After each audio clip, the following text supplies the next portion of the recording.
وہ غم جس کے ملنے پر تیرا رجوع اللہ کی طرف ہو جائے اس خوشی سے بہتر ہے جس کے ملنے پر تم اللہ کو بھول جاؤ۔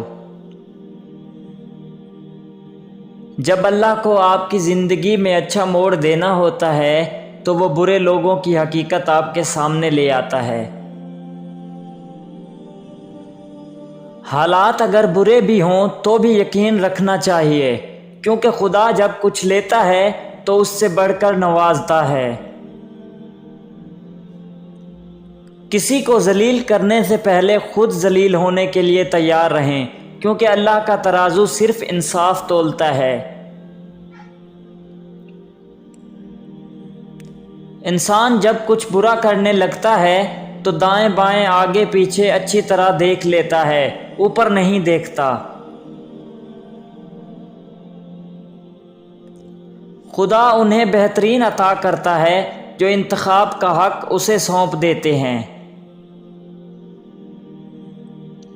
جب کوئی ہاتھ اور ساتھ دونوں چھوڑ دیتا ہے تب اللہ کوئی نہ کوئی انگلی پکڑنے والا بھیج ہی دیتا ہے۔ جب آپ اللہ سے محبت کرتے ہیں تو وہ آپ کے دلوں میں صرف انہی لوگوں کو بسنے دیتا ہے جو آپ کی محبت کے اہل ہوتے ہیں۔ جب تم کبھی بے سکون ہوتے ہو تو اللہ سے اپنے گناہوں کی معافی مانگا کرو، کیونکہ یہ گناہ ہی ہیں جو ہمارے دلوں کو بے چین رکھتے ہیں۔ امام شافعی رحمۃ اللہ فرماتے ہیں، جب لوگ تمہیں تکلیف میں اکیلا چھوڑ دیں تو جان لو کہ اللہ تمہارے کام کا ذمہ خود لینا چاہتا ہے۔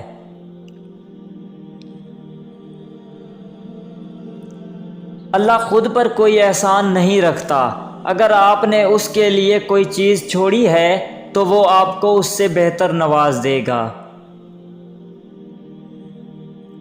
دل چھوٹا مت کریں، اللہ دیکھ رہا ہے، اللہ سن رہا ہے، بس اس پر یقین رکھیں وہ کچھ ایسا کرے گا جو تمہارے حق میں بہتر ہوگا۔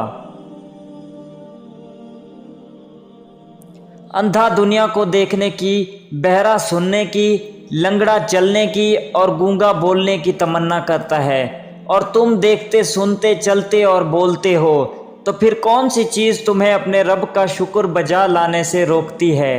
اللہ کے بڑے احسانوں میں سے ایک یہ بھی ہے کہ اس نے تمہیں مکمل بنایا ہے، تو پھر کیوں نہیں کہتے الحمدللہ۔